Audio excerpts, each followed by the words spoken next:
If you want to apply for a Halifax credit card online, I'm going to show you exactly how to do that. First off, from your browser here, you want to go ahead and type in Halifax credit card, like this, right? Credit card, and then just tap on enter.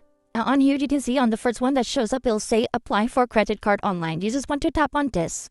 Now, once you tap on this is what you will see, right? This is the interface you will see. Just click on accept here for the cookies consent. And then you can see this is where you can apply for a credit card online. You will have to go through the process as well. So on credit cards here, you can check now here. If you want quick coins, there's here as well. And you can choose a credit card, Halifax credit card right here, just by checking now here as well. So if you want to go ahead and apply, just tap on check now right here on the button.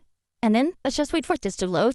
And then once you check now, this is what you will see, right? Halifax credit card application. I'll just show for a white screen for a second. Let's just wait for this to load. It'll just take a couple of moments.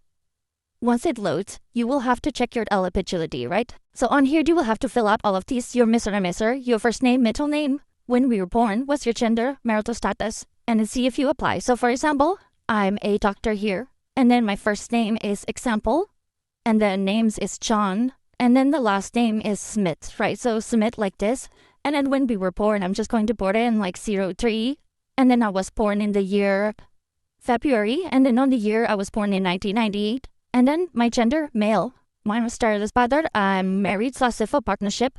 And then I'm a citizen, yes. And now I'm going to tap on continue. Now on here, you will have to put in your contact details like your main UK phone number. So of course, you will need to be from the UK to apply for a Halifax credit card. And then what's your email address? Confirm where your email address is. And then where you live as well, your postcode. And then this is where I will have to stop because I don't have a main UK phone number. But you will have to continue with this process here. Just follow the onboarding prompt. And then after that, you will be checked if you are eligible for a credit card.